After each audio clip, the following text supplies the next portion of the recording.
복을 좋아합니다. 기독교도 복을 무지하게 강조합니다. 기독교가 전하는 소식을 복된 소리, 복음이라고 할 정도입니다. 세상에서 말하는 복과 기독교에서 말하는 복의 차이점은 복을 바라느냐, 복을 받았느냐라는 것입니다. 세상에서는 복을 바라는 것입니다. 그래서 빌기자와 복복자를 써서 기복, 복을 바라는 종교라고 합니다. 복 받기를 바라니까 그냥 공짜로 받을 수는 없으니까 복 받는 방법으로 선을 행하라, 덕을 쌓으라 라고 요구를 합니다. 사람은 계속해서 공덕을 쌓으면서 복 받기를 바라고, 혹시 본인이 못 받으면 다음 세대, 즉 자식들이 받기를 기대하며 살아갑니다. 가끔 부자인 사람이나 신분이 높은 사람, 명성이 높은 사람들은 복을 받았다라고 말하기도 하지만, 부자가 아닌 사람, 신분이 평범한 사람, 명성이 없는 대부분의 사람은 복을 받았다고 생각하기보다는 여전히 복을 받기를 바라며 살아가고 있습니다. 이에 반해 기독교는 하나님이 복을 주셨다라고 선언하며 인간이 복을 받았다라고 선언합니다.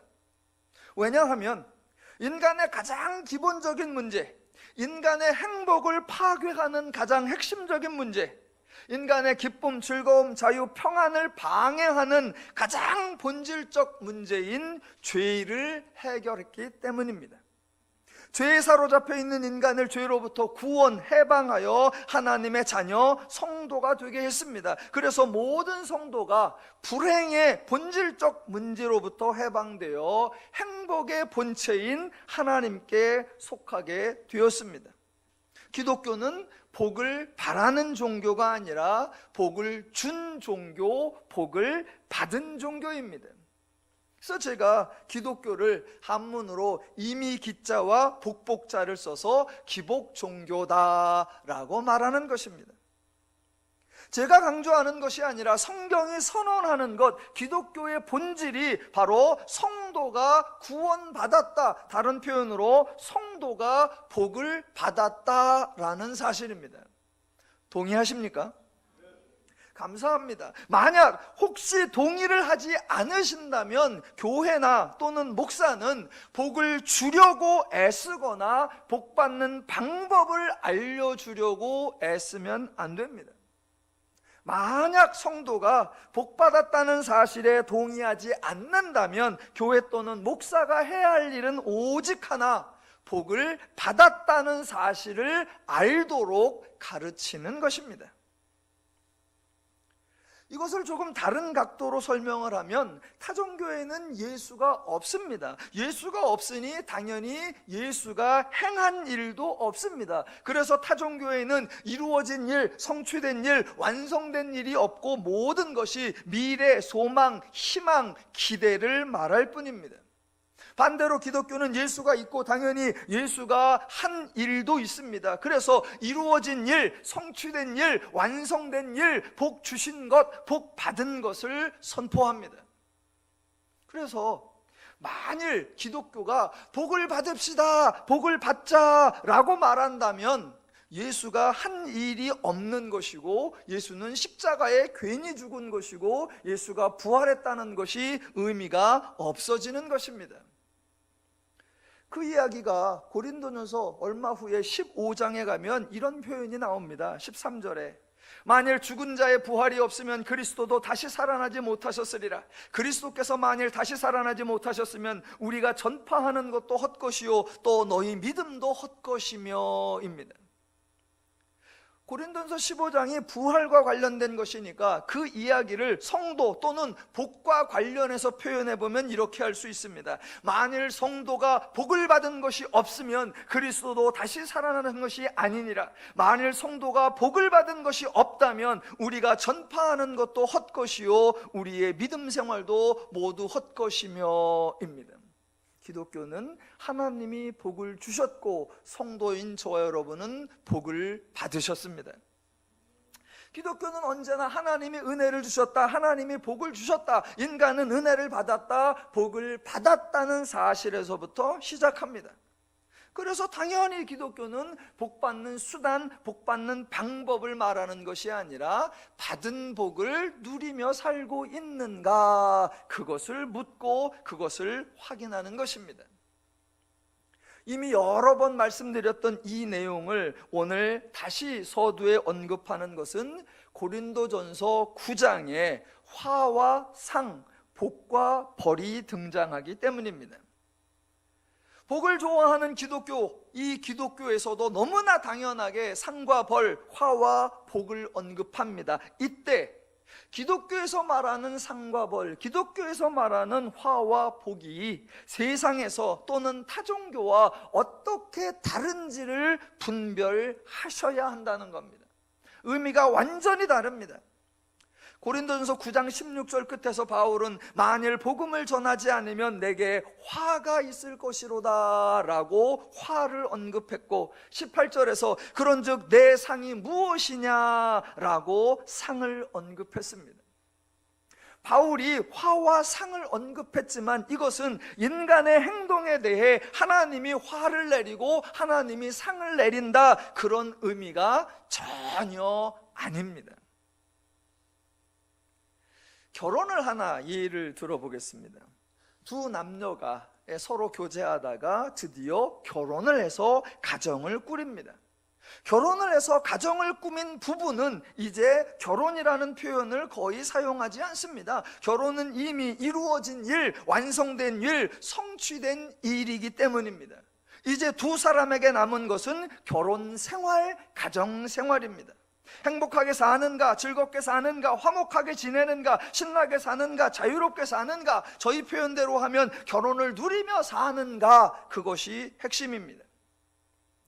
두 사람이 화목하지 않다고 해서 시댁에서 벌을 내리는 것이 아니라 두 사람이 불행한 것입니다. 두 사람이 서로 존중하지 않으면 처가에서 화를 내리는 것이 아니라 두 사람이 행복을 누리지 못하는 것입니다.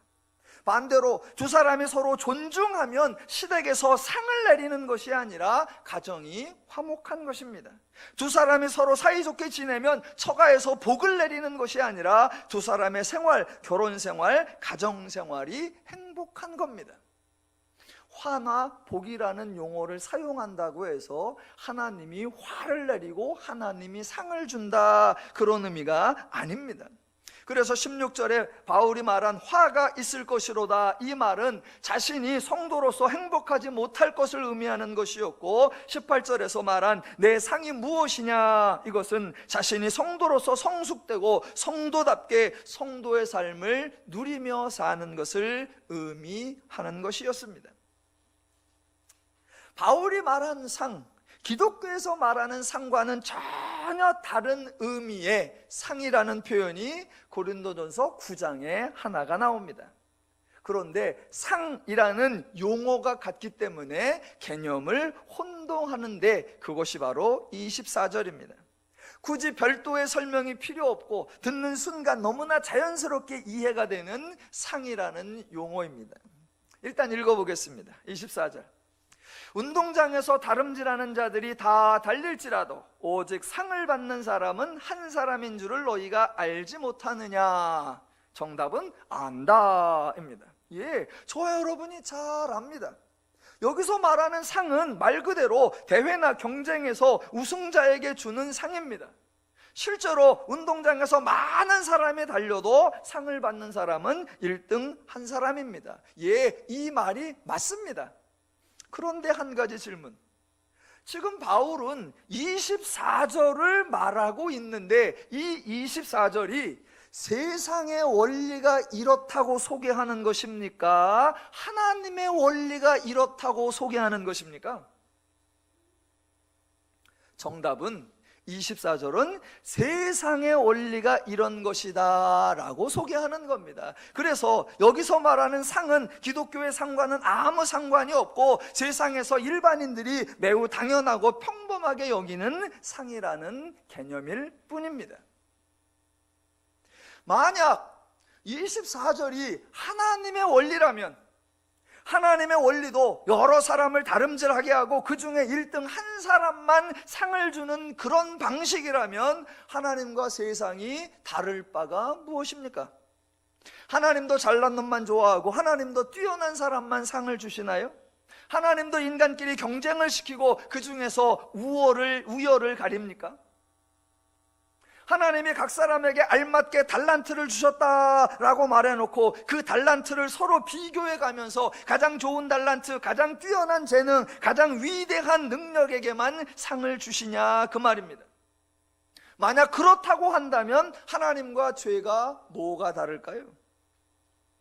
하나님도 일을 시키고 그 일도 경쟁 가운데 시키고 결국은 잘한 자, 수고한 자, 탁월한 자, 우수한 자에게만 상을 주신다면 하나님의 은혜는 무엇일까요? 하나님의 은혜를 말하지 않는다면 하나님과 세상, 기독교와 타종교가 무엇이 다르냐라는 겁니다.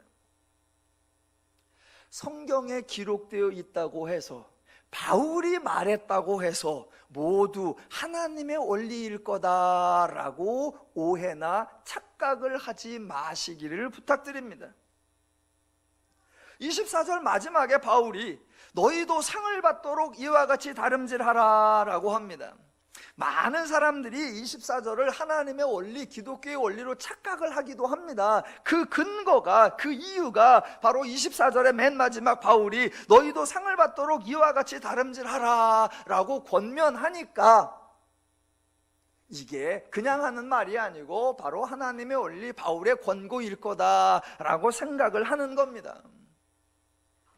여러분, 세상에서도 사람들이 서로 비교하고 경쟁하는 것을 대부분 싫어합니다. 워낙 경쟁 사회니까 어쩔 수 없이 경쟁에 뛰어들어서 경쟁의 삶을 살고 있지만 세상에서 경쟁하는 거 참 싫어합니다. 많은 사람들이. 왜요? 어차피 잘난 놈 하나만 상을 받기 때문입니다. 한 사람 상 받자고 대부분의 나머지 사람들은 들러리로 전락하는 거 뻔하기 때문입니다. 세상도 그런데 만약 24절이 하나님의 원리라면 바울도 성도들끼리 경쟁을 시키냐 그 말입니다. 바울도 성도 중에 한 사람 상 받게 하자고 나머지를 들러리로 내모느냐 그 말입니다. 그래서 너희도 상을 받도록 하라 라고 경쟁 속으로 내모느냐? 그럴 리가 없습니다. 절대로 그럴 리가 없습니다. 그런데 너무나 속상하고 너무나 안타깝게 기독교 역사에서, 심지어는 지금도 기독교 현장에서 고린도전서 24장을 4절을 9장 24절을 성도들에게 설교할 때 상을 받도록 다름질하라 라는 제목으로 설교를 하고 성도들을 경쟁으로 내몰고 아무리 수고할지라도 결국 상은 한 사람만 받을 것인데 그 한 사람이 되라고, 그 주인공이 되라고 선동질을 하고 있습니다. 과연 하나님이 그런 분이고 과연 바울이 그런 의도로 본문을 말했겠느냐라는 겁니다. 그렇지 않습니다. 24절은 성경에 기록되어 있고 바울이 말했지만 하나님의 원리가 아니라 세상의 원리를 예를 든 것이고, 24절에 나오는 상을 받는 사람, 너희도 상을 받도록 여기에 언급된 상은 전형적인 죄인들의 개념을 의미하는 것입니다. 근데 본문을 보면 오해할 만하게도 되어 있습니다. 한술 더 떠서 오해에 기름을 붓는 게 25절이죠. 이기기를 다투는 자마다 모든 일에 절제하나니 그들은 썩을 승리자의 관을 얻고자 하되 우리는 썩지 아니할 것을 얻고자 하노라 입니다.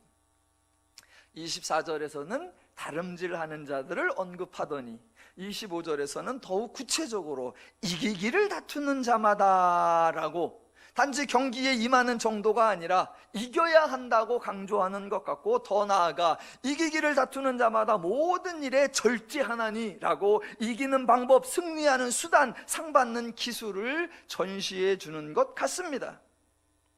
이런 본문을 읽고 성도도 이 경쟁에 뛰어들어야 합니까?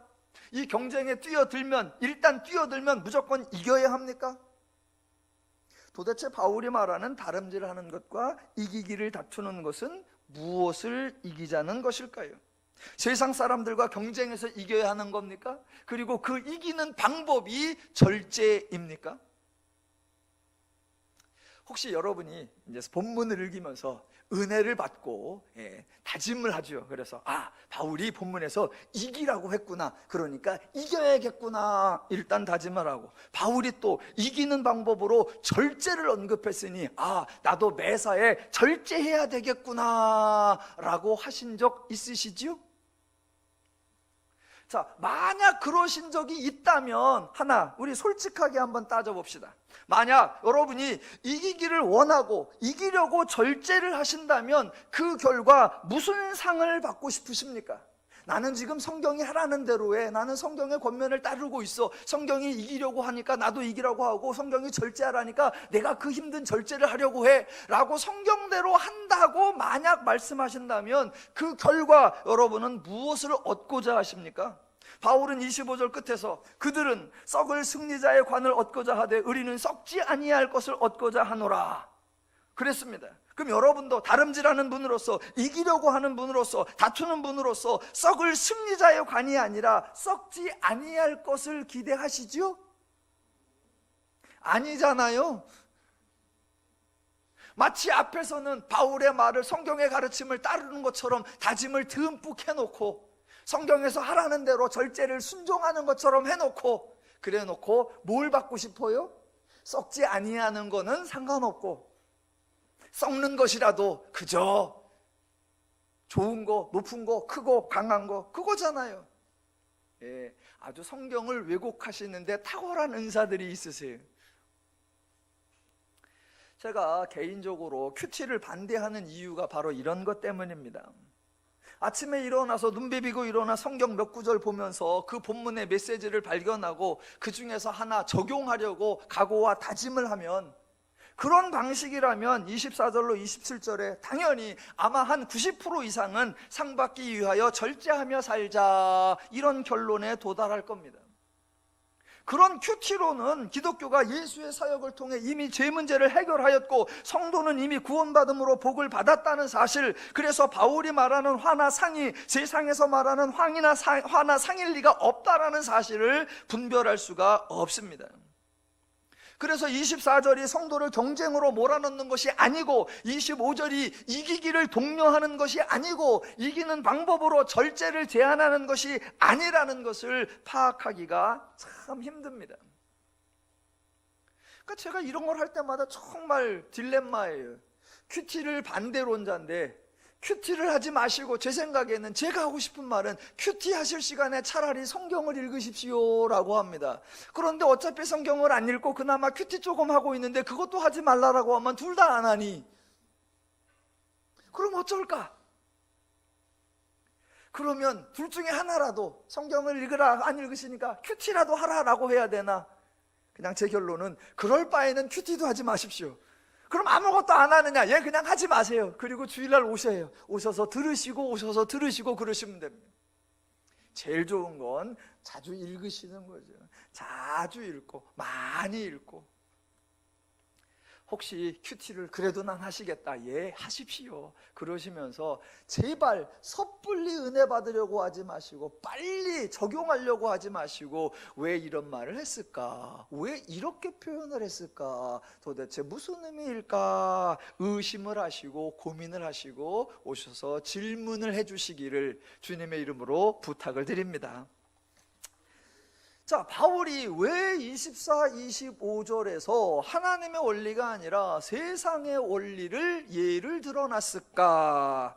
이 본문을 이해하기 위해서 성경을 좀 앞으로 가보겠습니다. 누가복음 16장으로 가보겠습니다. 한 군데만 가지고는 오해를 하기 쉬우니까 여기저기를 자세히 둘러보아서 점검을 해보겠습니다. 누가복음 16장 1절로 9절부터인데 아시는 얘기이지만 일단 제가 읽어보겠습니다. 무슨 이야기가 있나 들어보시기 바랍니다.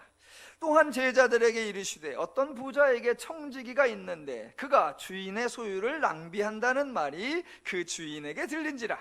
주인이 그를 불러 이르되 내가 내게 대하여 들은 이 말이 어찌 됨이냐?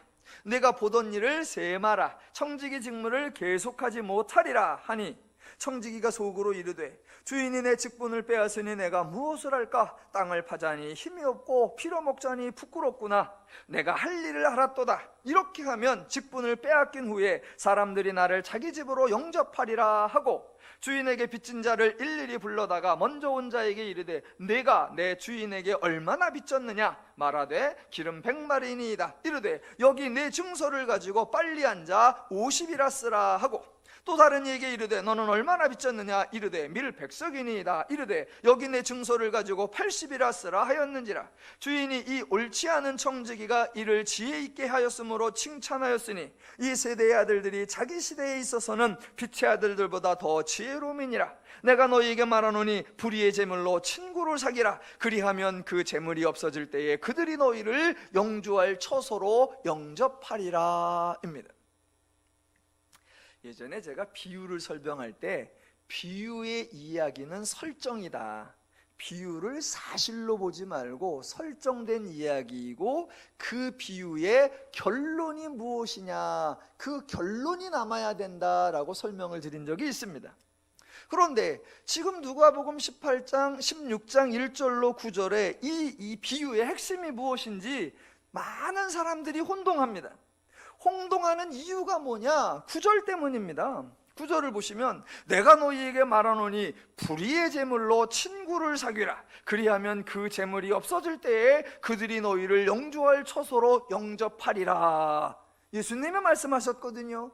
마치 재물이 불의한지 의로운지 그런 거는 문제 삼지 않고 친구를 사귀어서 아주 지혜롭게 행하라. 그리하면 훗날에 네가 편리해질 거다라고 실용적으로 말하는 것처럼 보입니다. 과연 그럴까요? 우선 이 청지기에 대해서 8절에 정확하게 표현을 해줍니다. 이 청지기가 어떤 사람이냐? 이 옳지 않은 청지기입니다. 이 사람이 옳지 않은 청지기예요. 종종 이 본문이 무슨 비유이냐라고 할 때 옳지 않은 청지기 비유 또는 지혜로운 청지기 비유 논란이 좀 있습니다. 그러나 지금 본문이 정확하게 말합니다. 이 청지기가 어떤 청지기다? 옳지 않은 청지기. 그 옳지 않은 근거가 1절에 나오는 대로 주인의 소유를 낭비하는 것입니다. 이 옳지 않은 청지기에 대한 주인의 조치가 당연히 2절. 내가 보던 일을 세마라. 청지기 직무를 계속하지 못하리라. 즉 파면입니다. 그리고 이 사람의 행동을 보여준 게 3절로부터 7절인데, 자, 그 행동에 대한 결론이 뭐냐? 8절에 이 옳지 않은 청지기가 지혜 있게 하였으므로 칭찬하였으니입니다. 자, 칭찬하였으니 라는 말 때문에 비유에서 이 사람을 칭찬했구나 라고 생각하시면 안 됩니다. 주인의 소유를 낭비한 것을 용서했구나 그런 의미가 아니고 청지기 직무를 계속하지 못하게 한 것을 취소했다 그런 말이 전혀 아닙니다. 여러분, 지혜가 있는데 지혜는요, 옳은 사람이 옳게 사용할 때는 지혜라고 하는데 지혜를 옳지 않은 사람이 악하게 사용할 때는 잔대가리라고 합니다. 지금 여기서는 지혜가 있구나 칭찬하는 의미가 아니에요. 강조점이 8절 후반부입니다. 이 세대의 아들들이 자기 시대에 있어서는 빛의 아들들보다 더 지혜로움이니라 입니다. 이 비유의 핵심은 지혜가 아니고 옳지 않은 청지기가 지혜로웠다라는 칭찬이 아니라 빛의 아들들이 이 세대의 아들들보다 지혜롭지 못했다는 속상함입니다. 옳지 않은 청지기가 비록 옳지는 않았으나 지혜롭게 행동했으니까 봐준다 그런 의미가 전혀 아닙니다. 여러분, 이 옳지 않은 청지기가 지혜롭습니까? 미련합니까? 전혀 지혜롭지 않습니다. 만약 정말 지혜로운 청지기라면 주인의 소유를 낭비하지 않고 소비하지 않고 파면당하지도 않습니다. 결국 이 비유의 핵심은 이 청지기가 지혜롭지 못했고 그거보다 더 한심한 것은 빛의 자녀들이 이 청지기가 잔머리 쓰는 것보다도 더 못하더라 라는 얘기입니다. 결국 이 비유의 결론, 옳은 자도 없고 지혜로운 자도 없다. 그 중에 빛의 자식들이 더 답답하고 한심하다, 그 얘기예요. 이게 복음서에 등장하니까 예수님 당시 상황과 연결해 보면, 유대인들이 자신들이 율법을 지키지도 못했고 공덕을 쌓아서 구원을 받는 그것도 이루지도 못했습니다. 그래서 힘들어하고 버거워했어요. 그때 예수님께서 오셔서 복음을 선포하시면 복음을 듣고, 야, 정말 쉽구나, 정말 간단하구나, 예수님의 말씀을 따르면 되는구나 라고 지혜로운 판단과 결정을 내리면 될 텐데 그렇게 하지도 않아요. 아니, 본인들이 율법을 지키지도 못하고 본인들이 공덕을 쌓지도 못하고 게다가 또 예수님의 말씀도 안 듣고, 그럼 결국 어쩌자는 거예요? 너희들 참 그렇게 지혜로운 자, 그렇게 옳은 자가 하나도 없구나. 그 빛의 자녀들의 어리석음과 옳지 못함을 드러나기 위하여 굳이 예를 들은 게 옳지 않은 청지기예요. 자, 그러니까 중간의 얘기가 다 아니라, 의로운 자가 없고 옳지 않은 자가 없구나, 그게 결론입니다. 자, 24절로 돌아와 볼게요. 9장으로. 고린도서 9장 24절에 다름질하는 자들에 대한 이야기가 나오고 25절에 이기기를 다투는 자들의 이야기가 나옵니다. 성경도 당연히 다툼을 이야기하고 싸움을 이야기합니다. 그리고 바울은 성도가 싸워야 한다고 말하고 싸움에서 이겨야 한다고 말을 합니다. 그때 성경이 말하는 싸움이 누구와의 싸움이고 성경이 말하는 이기는 게 누구를 이기는 거냐라는 것을 분별해야 한단 말입니다.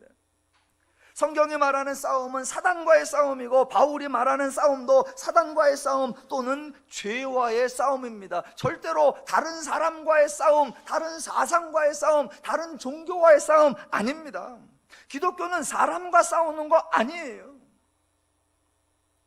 바울이 다른 사람, 다른 사상, 다른 종교와 싸우고 그 중에서 이겼다고 자랑한 적이 없습니다. 그래서 바울이 사도들과 다름질하고 사도들과 경쟁해서 내가 다른 사도들보다 더 뛰어나다, 다른 사도들보다 방언을 더 잘 말한다, 다른 사도들보다 내가 더 훌륭하다, 그런 자랑을 한 적이 없고, 바울이 나는 로마의 관원들하고 싸워서 이겼다, 그래서 관원들보다 높아졌다, 관원들보다 부유해졌다 자랑한 적이 없습니다. 기독교의 적은 오직 죄이고 기독교의 싸움은 오직 죄와의 싸움입니다. 이 죄와의 싸움은 성도가 모든 삶의 현장에서 죄의 원리로 할 것이냐 하나님의 원리로 할 것이냐, 그 싸움입니다. 하나님의 원리로 행하는 것, 그것이 바로 죄를 이기는 겁니다. 지금 그 싸움의 예를 고린도전서 9장이 말하는데, 9장은 8장 1절부터 시작이 됐었습니다. 8장 1절에 우상의 제물을 먹느냐 먹지 마느냐라는 것이었습니다. 그때 고린도 교인들의 주장이 뭐였습니까? 우리는 성도다. 바울 네가 말한다면 우리는 성도다. 그래서 모든 것이 가하고 모든 먹는 것이 가하다. 어떤 음식을 먹는다고 해서 나아지는 게 아니고 못 먹는다고 해서 악해지는 게 아니다. 상관이 없다. 우리는 우상의 제물도 먹을 자유가 있다라고 주장을 했습니다. 그러니까 바울이 그 자유를 인정해 주었어요. 맞다. 그리고 한 발 더 나아가 그 자유가 있고 그 권리가 있는 거 맞는데 그 자유와 권리를 더 덕을 세우고 더 유익한 방향으로, 본인뿐만이 아니라 상대방을 배려하는 차원으로 사용하라라고 권고했던 것입니다.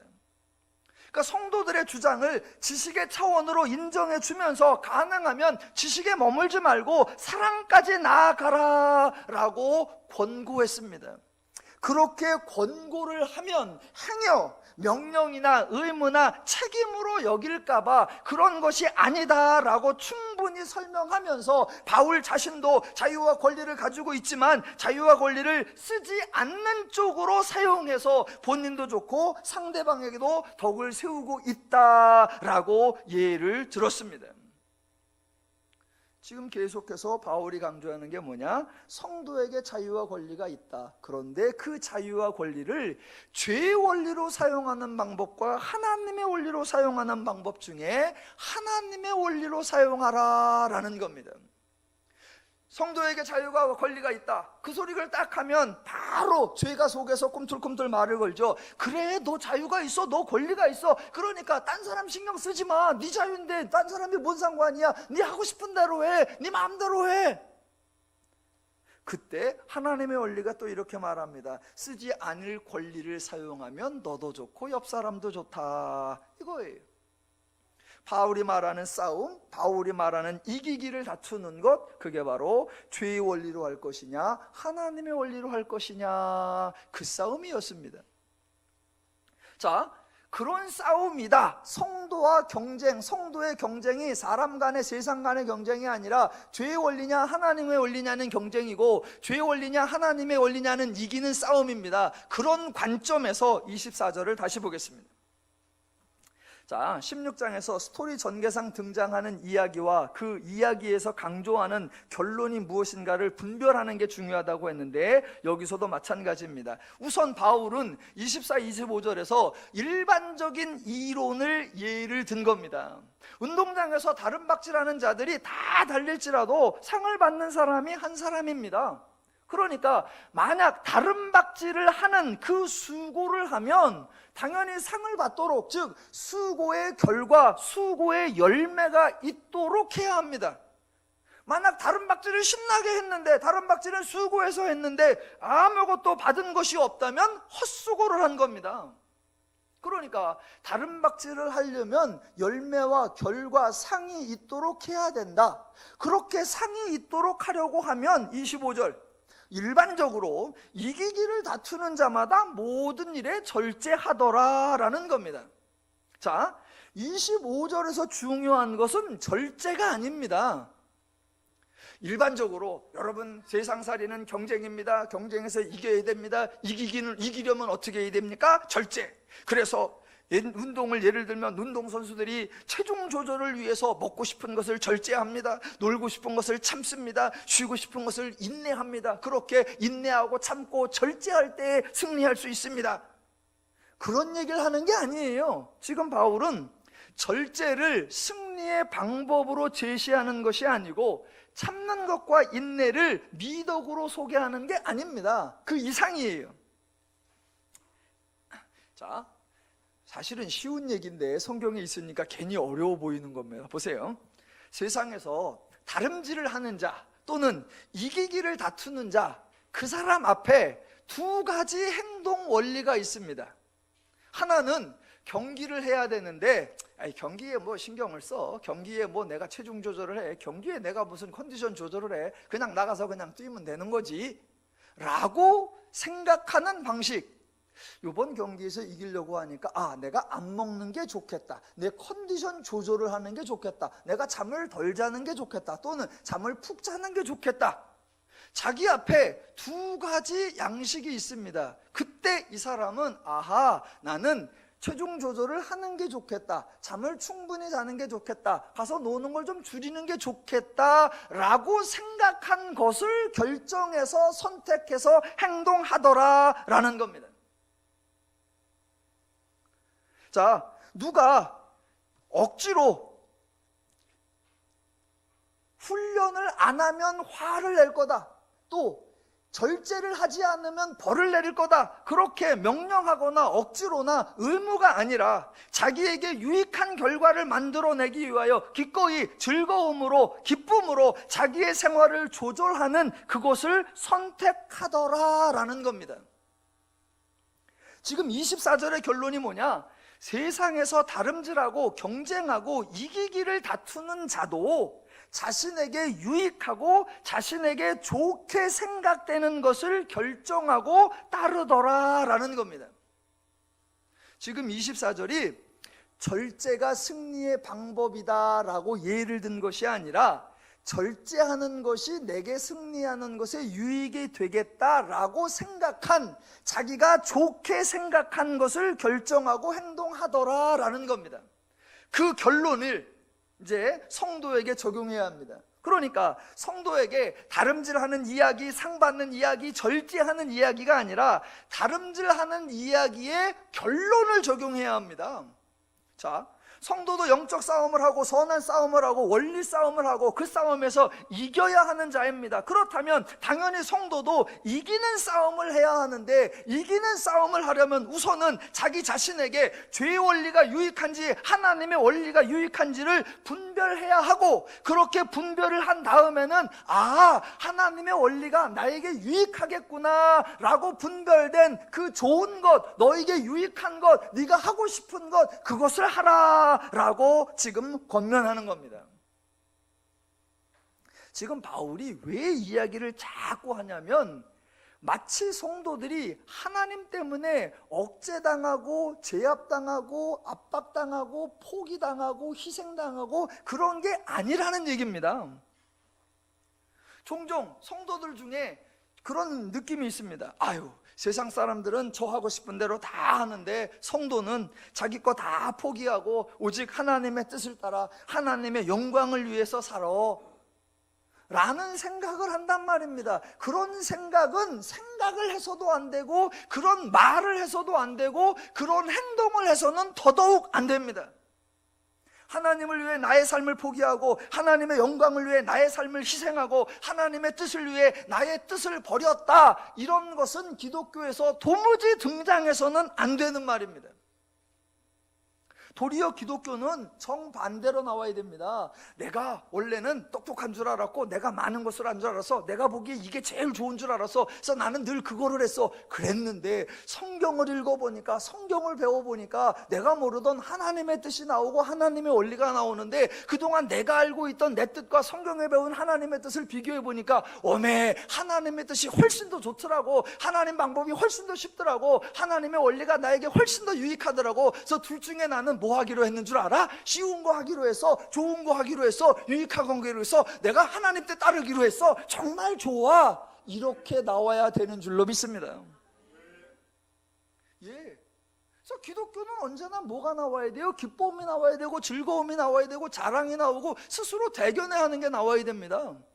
그런데 늘 약자 코스프레, 내가 사실은 더 좋은 게 있었는데 이렇게만 했으면 나는 정말 좋았어. 그런데 어떻게 나조차고 하겠어. 하나님을 위해서 기꺼이 내가 내려놓았어. 웃기지 마.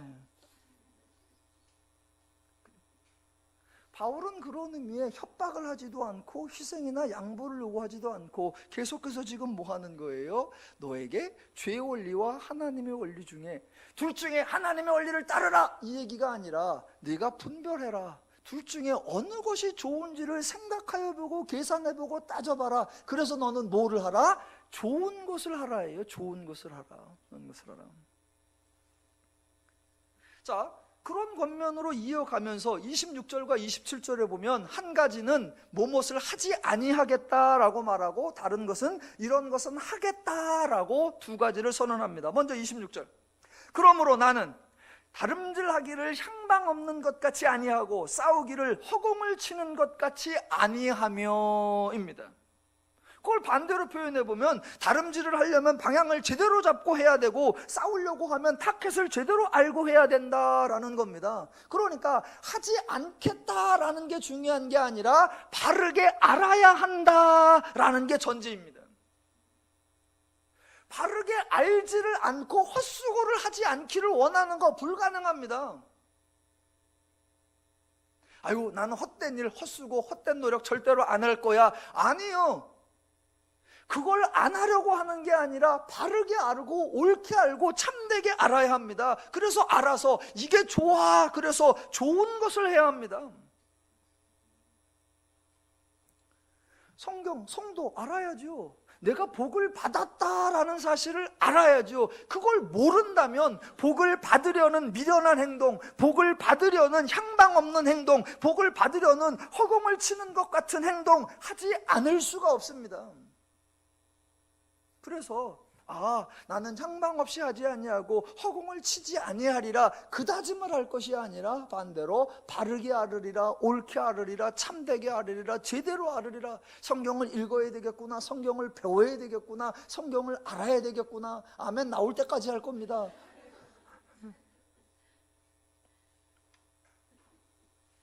그리고 두 번째 27절. 내가 내 몸을 쳐 복종하게 함은 내가 남에게 전파한 후에 자신이 도리어 버림을 당할까 두려워함이로다. 자, 26절에서는 하지 않을 것이었고 27절에서 할 거예요. 할 게 뭐다? 내 몸을 쳐. 자, 반갑습니까? 부담됩니까? 예, 여기서 말하는 내 몸을 쳐 할 때 몸은 신체나 육체나 살을 의미하지 않습니다. 몸을 날마다 쳐서 무슨 극기 훈련하고 다이어트를 하는 게 아닙니다. 바울의 표현 양식, 바울의 단어 사용을 설명드린 적이 있습니다. 바울의 표현 양식에서 몸이나 육체는 말 그대로 살, 몸, 육체를 의미하는 것이 아니라 죄인, 죄의 원리를 의미한다라고 설명을 드렸습니다. 가장 대표적으로 어디였어요? 갈라디아서 5장이었습니다. 갈라디아서 5장 16절 이하에 육체와 성령, 몸과 영이 대조되어 나옵니다. 예를 들면 16절, 내가 이르노니 너희는 성령을 따라 행하라. 그리하면 육체의 욕심을 이루지 아니라. 예, 성령이면 악령이 나와야죠. 그런데 육체가 나옵니다. 육체가 나오면 정신이 나와야죠. 그러나 영이 나옵니다. 그래서 성령은 하나님의 원리를 따르는 것이고 육체는 죄의 원리를 따르는 것을 대조하는 겁니다.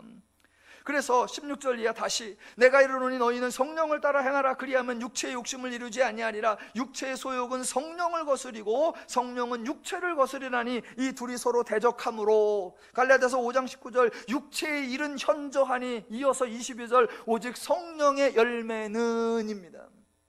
그러니까 바울의 용어 사용에서 몸 그러면 죄 또는 죄의 원리입니다. 그래서 오늘 본문 27절을 보시면 내가 내 몸을 쳐라고 나옵니다. 여기서 몸을 친다는 것은 살이나 육체를 친다는 것이 아니라 내가 익숙해져 있고 내게 만연되어 있고 내가 습관적으로 행하고 있던 죄성, 죄의 원리, 죄의 사고방식, 죄의 가치, 죄의 개념, 죄의 방식, 그 죄를 떨쳐버리고 죄를 내어놓고 죄를 버리고 죄를 부인하고 죄를 하지 않으려고 한다, 그 의미입니다. 이거 바울이 만들어낸 독특한 개념이 아니라 이미 예수님께서 복음서에서 말씀하셨어요. 그런데 또 사람들은 오해하죠. 마태복음 16장 24절에 이렇게 나옵니다. 이에 예수께서 제자들에게 이르시되 누구든지 나를 따라오려거든 자기를 부인하고 자기 십자가를 지고 나를 것이니라. 예수님 뭐라고 하셨다? 자기를 부인하고 라고요. 그러니까 사람들이 전부 다 또 뭐를 부인해요? 자기를 부인하고 자아를 부인합니다. 그래서 멋있게 신앙 고백한다는 것이 나는 없습니다. 이제 더 이상 나는 아닙니다. 나 없으면 뭐예요? 이제 나는 포기합니다. 내 좋은 거 다 놓고 나 좋다는 거 다 내놓고 이제 나는 내가 아닙니다. 아니요. 여기서 말하는 자기를 부인하고, 복음서니까 아직 구원이 이루어지지 않았습니다. 죄인들이에요. 죄인들의 사고 다 뭐다? 죄예요. 그러니까 죄적 사고, 죄적 가치, 죄적 원리, 죄적 개념, 죄적 방법이에요. 그러니까 예수님께서 자기를 부인하라 뭐라는 거예요? 죄의 원리, 죄의 수단, 죄의 방법, 죄의 개념, 죄의 가치 다 내려놓고 대신 뭐를 따르라? 십자가를 지고 즉 하나님의 방식을 따르라. 죄의 원리가 아니라 하나님의 원리를 따르라 그랬더니 온통 자기는 아니래. 아니요. 만약 예수님의 말씀대로 따라가 봅시다. 그래서 자기를 부인하고 즉 죄를 부인하고 죄를 떠나고 죄를 버리고 하나님을 따랐습니다. 그렇게 죄를 버리고 하나님을 따라가면 누가 좋습니까? 당연히 본인이 좋습니다. 죄를 버리고 하나님의 원리를 따르면 누가 존귀해집니까? 당연히 본인이 존귀해집니다. 본인이. 자기를 부인해서 나는 이제 아무것도 아니고 나는 벌레고 나는 쓰레기고 나는 아무것도 아니다. 오직 예수님만. 그래서 나는 낮아지고 예수님은 높아지고 나는 진토같이 사라지고 하나님은 존귀 영광 받고. 그런 비인간적 종교, 비인격적 종교가 어디 있어요? 성경은 그 얘기를 하는 게 아니에요. 죄의 원리를 버리고 하나님의 원리를 따르라. 그렇게 하나님의 원리를 따를 때 네가 존귀해지고 네가 행복해지고 네가 평안해지고 네가 영광스러워지고 네가 즐거워진다. 하나님이 이 세상에 오신 건 뭐 하는 거다? 너희를 심판하려 하심이 아니요 뭐 하러 오셨다? 구원하러 오셨고 너희에게 무엇을 주러 왔노라? 평안을 주러 왔노라. 예, 그게 하나님의 뜻이에요. 그래서 지금 바울은 고린도전서 8장과 9장에서 그거예요. 너희가 자유와 권리가 있다. 그렇지만 자유와 권리 포기해라, 희생하라, 양보하라, 그런 의미가 아닙니다. 자유와 권리 당연하다, 있다. 그 자유와 권리를 가장 멋있게, 가장 귀하게, 가장 유익하게, 가장 현명하게 사용하기를 원한다. 그 가장 멋있게, 귀하게, 유익하게 사용하는 방법이 바로 하나님의 마음, 하나님의 심정, 하나님의 원리대로 행하는 것이다 라고 설명하는 겁니다. 그거를 목사님이 풀어서 설명하지 말고 본문에 있는 대로 풀어주세요, 설명해 보세요. 그러면 그게 8장 1절이에요 8장 1절. 어떻게 해요? 지식은 교만을 낳고 사랑은 덕을 세운다, 그거예요. 너희가 안다고 해서 그렇게 멋대로 하지 말고 그 아는 것이 정말 지혜로워서, 즉 하나님의 원리로, 무슨 원리? 사랑으로 행하라. 그리하면 너희도 좋고 못까지 세우리라, 덕까지 세운다 라고 표현하는 겁니다. 마지막 27절 맨 끝에, 내가 남에게 전파한 후에 자신이 도리어 버림을 당할까 두려워함이로다. 이런 구절만 보면 바울이 맨날 두려워하며 떨며 살았던 것 같아요. 그런 것처럼 오해가 돼요. 왜? 9장 16절에 보니까 내가 부득불할 일임이라 만일 복음을 전하지 않으면 내가 화가 있을 것이로다, 바짝 졸았어. 그러더니 27절에 내가 내 몸을 쳐 복종하면 남에게 전파한 후에 자신이 도리어 버림을 당할까 두려워함이로다, 또 바짝 졸았어. 그러니까 바울은 맨날 어떻게 살았다? 바짝 졸아서. 아니요, 그런 의미 일리가 절대로 없습니다. 버림을 받을까 두려워함이라, 구원을 상실하고 구원을 잃어버리고, 그런 의미 아닙니다. 수도 없이 반복했지만 하나님의 행하신 구원이 인간의 행동에 의하여 취소될 수 없고, 하나님이 완성하신 사역이 인간의 실수나 부주의나 죄로 인하여 소멸될 수 없습니다. 앞에서 내가 화가 있을 것이라고 할 때 복음을 전하지 않으면 내가 즐겁지 않을 거야, 내가 행복하지 않을 거야, 내가 신나지 않을 거야, 그 의미와 같습니다. 그래서 내가 죄를 떨쳐버려서, 즉 내 몸을 쳐 복종하게 함, 죄를 떨쳐버리고 죄를 부인하고 죄를 멀리하는 거, 그걸 행하지 않으면 결국은 복음을 전파해놓고 정작 나 자신은 복음을 누리지 못할까 봐 그게 염려된다, 그런 의미입니다. 이것도 하나 예를 들어보겠습니다. 자, 여러분이 이제 가을이니까 가을 여행을 갈 수가 있죠. 이제 뭐 국내 여행도 좋고 해외 여행도 가고, 그러면 이제 여러분이 가족이나 친지 또는 친구들과 여행을 계획합니다. 그럼 누군가 한 사람은 그 여행의 총무를 이제 맡아서 진행을 하겠죠. 여행을 계획하고 여행사와 일정을 짜고 회비를 걷어서 진행을 합니다. 그래서 한 사람이 이렇게 일을 맡아서 하면서 누구에게도 같이 가자, 누구에게도 같이 가자 해서 사람을 모아갖고 회비를 모아서 드디어 여행을 쫙 출발을 합니다. 그러면 이제 딴 사람은 그날 아침에 멋있는 옷을 입고 와가지고, 야, 가니까 좋다, 룰루랄라. 그래서 저 산에 가서 와 멋있다, 식당에 가서 와 맛있다, 숙소에 가서 와 편하다, 와 여행이 정말 신난다, 야 여행이 정말 행복하다, 와 여행이 정말 좋다, 이렇게 해서 여행을 막 좋아해요. 그리고 맨 끝에 이번 여행 정말 좋았다 라고 합니다. 그때 이 총무는 어때요? 총무는 여행을 하는 내내 뭐만 보고 있다? 일정표하고 동계산만 해. 그래갖고 어디 딱 구경하러 갔으면 구경할 새가 없어. 입장표 끊어주고 보고 와. 그 다음에 얼마를 해야 남나 안 맞나. 그래서 하나도 본 게 없어. 맛집에 가서 이번에 뭘 먹지? 그거 고민하다 어디 가서 맛은 먹어. 그래놓고 얼마가 남나 안 남나. 그 다음에 어디로 가야지? 차 시간이 언제지? 그것만 고민해. 숙소 갈 때 숙소에 방이 몇 개지? 키가 좋나 안 좋나? 그것만 해. 그래갖고 3일 내내 아니면 일주일 내내 본 것도 없고 먹은 것도 없고 잔 것도 없어. 그냥 계속 고민하고 고민. 그래서 여행 다 갔다 놓고 남들은 어머 좋아 그랬는데 나는 뭘 봤지? 대부분의 총무들이 그런 딜레마에 빠지는 경우가 많죠. 바울이 말한 게 지금 그겁니다. 바울이 기껏 복음을 전파해 놓고 나는 거기서 버림을 받을까 두려워함이라. 그걸 반대로 말하면 23절이에요 23절. 내가 복음을 위하여 모든 것을 행함은 복음에 참여하고자 함이라 예요. 복음을 전하고 복음을 전도하고 복음을 선포하고 있습니다. 그러면 가장 복음을 즐거워하고 신나하는 사람이 누구다? 당사자이어야 한단 말입니다. 그래서 여행을 하면 결론이 반대로 나야 돼요. 여행을 하고 나면 어떤 사람이 이제 자, 첫 번째 코스입니다. 그러면 여기가 그거야? 뭐 그러게 괜찮긴 한데 뭐 그러네? 그냥 반응이 그래요. 맛집에 가서도 여기가 정한 거야? 뭐 그냥 뭐 먹을 만하네. 숙소가 그래? 뭐 그 정도일 때 총무는 어떻게 해야 됩니까? 완전 황홀해지죠. 이번에 어디 가는 줄 아느냐? 내가 말했던 거기야. 야, 거기에 이런 게 멋있고 저런 게 멋있고 이런 각도로 보면 기똥차게 멋있어. 와, 막 좋아해죠. 두 번째, 이번에 내가 정한 맛집인데 이 맛이, 와, 어떤 셰프가 요리하는데 여기 조미료가 뭐가 들어가고 향신료가 뭐가 들어가서 정말 맛있어. 야, 이건 둘이 먹다 셋이 죽어도 몰라. 막 그래가면서 나만 신났나? 저 여행이 다 끝난 다음에 뭐 썩 나쁘지는 않았어. 그냥 그러면 아유, 니들이 몰라서 그래. 그 여행을 가장 즐거워하고 가장 만끽하고 이게 경비가 이것밖에 안 드는 거야. 사실 딴 데 가면 2배가 드는데 나랑 같이 해갖고 이것만 한 거야. 야, 이 가격에 이런 모습을 보고 이런 맛을 보고 이런 잠을 잤으면 이거는 완벽한 거야. 우와! 그게 내가 복음을 전파한 후에 복음에 참여하고자 함이요, 복음을 전파한 후에 행여 버림받을까 두려워함이라, 이거예요. 바울이 우리에게 권고하는 게 그거예요.